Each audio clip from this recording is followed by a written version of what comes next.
When I was in the 12th standard as a science student, I found myself gravitating towards becoming a nuclear scientist. Soon enough, I realized it was not the subject, but actually the charming personality of the professor. But when John Travolta came on the scene, the swinging of the pendulum ceased to interest me even remotely, because I found myself swinging to the music of the Bee Gees and the smash hit movies of that year, Saturday Night Fever and Grease. I didn't duly graduate as a zoology student, majoring in genetics. And at that time, all that mattered to us was getting a job, and that which paid on time. Job satisfaction or career progression was unheard of. All that mattered was money and an organization, if not prestigious, at least a decent one. We were happy, we had a job that paid on time. I started my career with Taj Group of Hotels, nothing to do with genetics or zoology, but it was a coveted job in a prestigious organization. Fast forward to now. Millennials are looking for a job that will make them happy. And money is not all that matters. They are also looking for a job, for a career that they can enjoy, and maybe work or engage in an activity that will help them contribute towards the society they live in.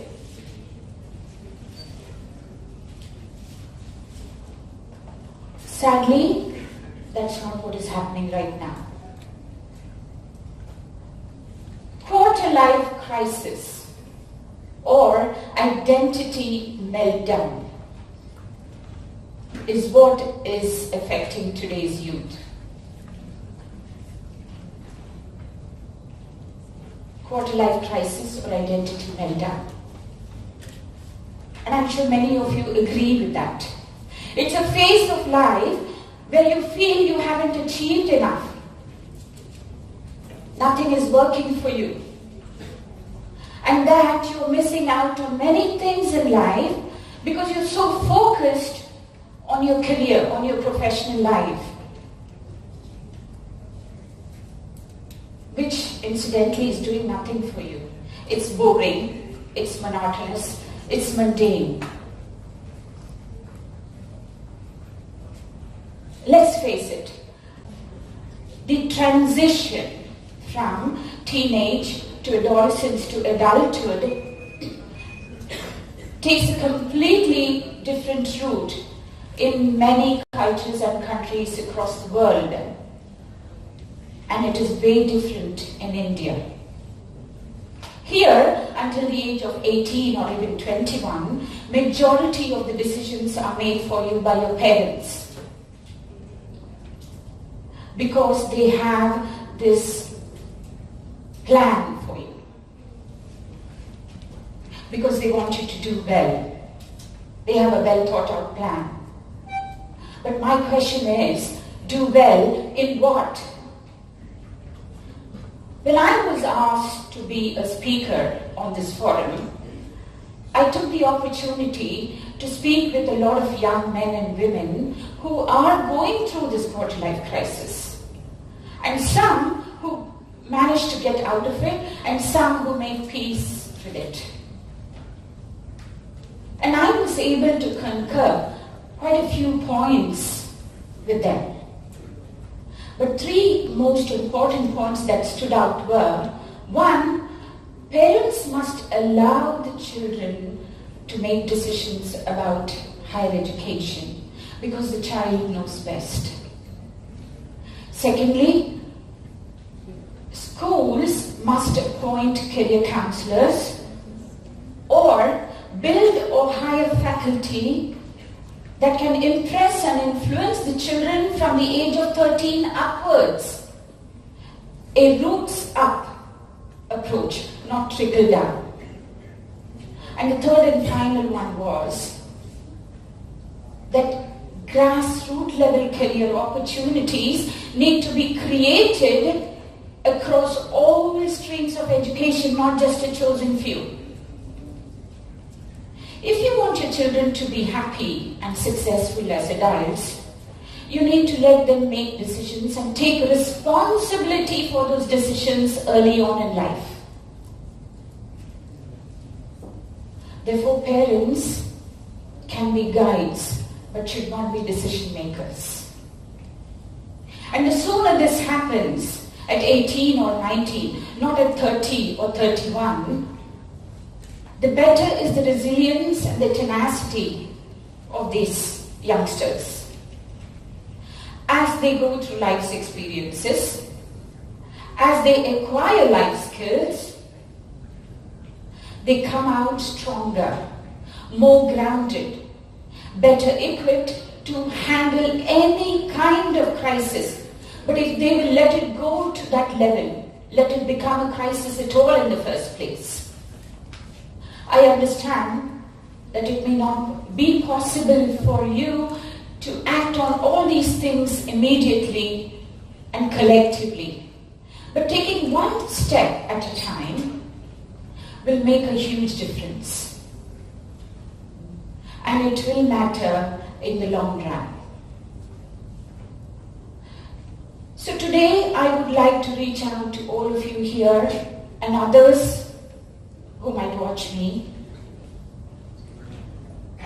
On this quarter-life crisis, I would like to share my version of this theme, improvise, adapt, overcome, and maybe help you discover what is right for you. Charity begins at home. Parents and extended family. The word is extended. You can imagine what that means. Must break away from this "I was made to suffer, so should you" mentality. Or, we didn't have it during our time, we got on with it, so should you advice. Times have changed. They are changing. Competition is fierce. Improvisation is the key word. Children must be allowed to explore the possibilities and opportunities available to them to discover what they are interested in. Educational institutions must set up dedicated cells to help students discover where their talents lie, what they are passionate about. Today, technology affords many avenues, many channels to explore these possibilities. And if students improvise on these avenues and channels available to them, they can discover what they are talented in, where their passions lie, their hurrah moment. And they can then use this energy, this passion, this discovery to fix the said mentality for their own or for the future generation. Recently I read a paragraph in one of the articles, and I'd like to share some of the thoughts from it. The most significant aspect and asset of youth is the energy, the boundless energy. Our life is a combination of a certain amount of time and a certain amount of energy. Time moves at the same pace for each and every one of us. It's only energy that we can manage. And if as youth today you can direct this energy, find the clarity, find the balance, and steer it in a positive direction, it can translate into something extremely rewarding and tremendously satisfying. The improvisation brought about by this change is not going to happen overnight, I know that. But it is a first step in the right direction. A steady trickle is better than a drip.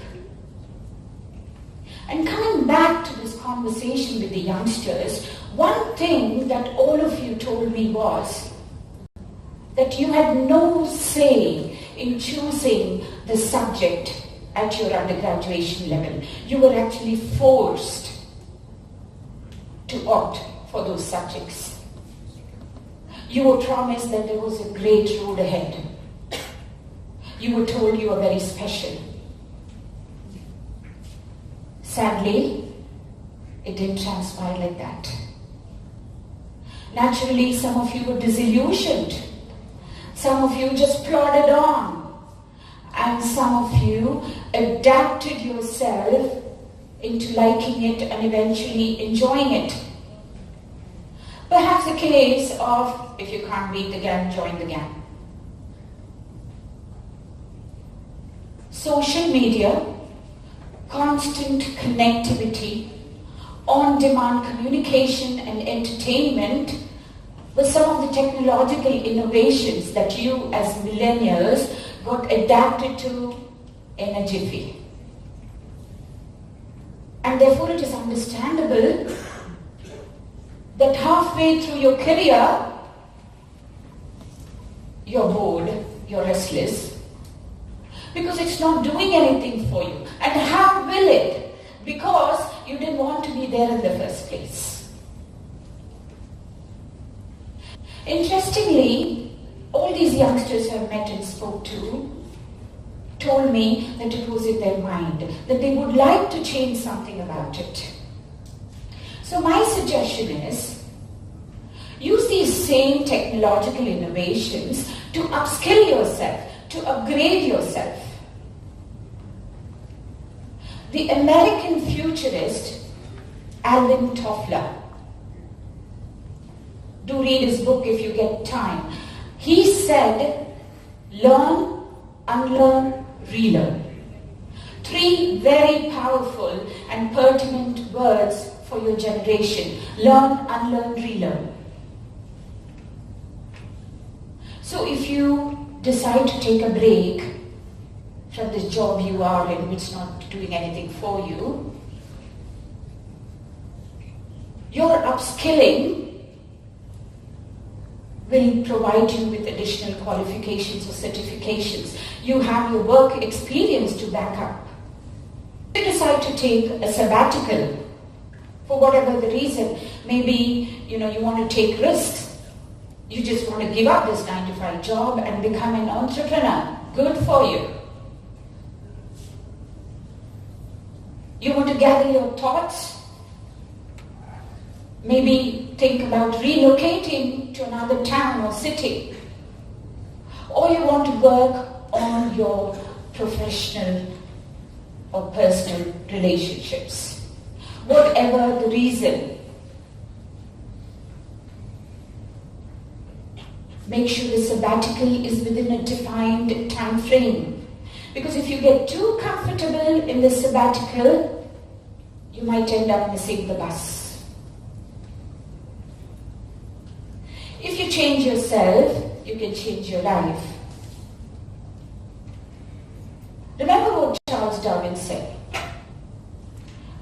It is not the strongest that will survive, nor the most intelligent.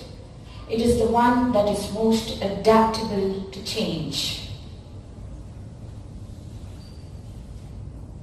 All failure happens because we fail to adapt. Success will be yours if you adapt successfully. Your crisis might not seem like a crisis anymore. And how do you overcome this? I can hear you say, easier said than done. Well, having been in an always-on technological environment, you can make this work both ways. Meaning, you can allow this crisis to leave an everlasting and lifelong impression on you, or you can let its effect be muted and fade away eventually when you learn to improvise and adapt. Would it be right for me to say that as millennials, you work in environments where there are a good number of Gen X people? You will be, I'm sure. Gen X grew up with the belief that hard work leads to career progression and rewards. Therefore, it inculcated in them two very strong qualities: patience, endurance. Millennials want to see the same result, but they want to see it right here, right now. Because you grew up in an environment where results are instantaneous. Millennials are often portrayed to display an attitude of entitlement, an unrealistic sense of ambition, but that is not entirely true. Because of your upbringing, because the lifestyle they were exposed to, they are unable to take decisions on career progression and rewards thereafter without the guidance of seniors or mentors. They lack the initiative and proactive qualities that are so essential to chase their ambitions or to overcome any setbacks or stumbling blocks. Remember, guys, it's okay to lose. Yes, it is okay to lose. Because when you face trials and tribulations, when you're learning to deal with your fears, with problems, with adversities, and at the end of it, when you emerge triumphant, when you emerge a winner, you certainly feel that the effort was worth it, that life is worth living, and it is indeed interesting.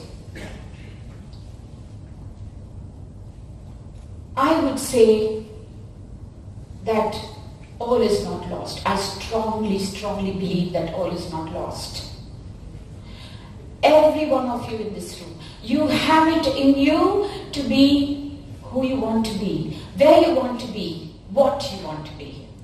Believe in yourself. I repeat, you have it in you to be who you want to be, what you want to be, where you want to be. I believed in myself. In my career spanning 24 years, I worked in various domain industries. And how did I manage that? I improvised, I adapted, I changed, I took risks, I faced challenges head on, and I overcame many adversities in my life. And the most important thing, I upskilled all along. And I continue to upskill even today. And here I am standing in front of you, doing what I'm always passionate about. I was and I always will be. And if I can do it, so can you. You have so much more energy. 100, 200, 500 times energy, more energy than me.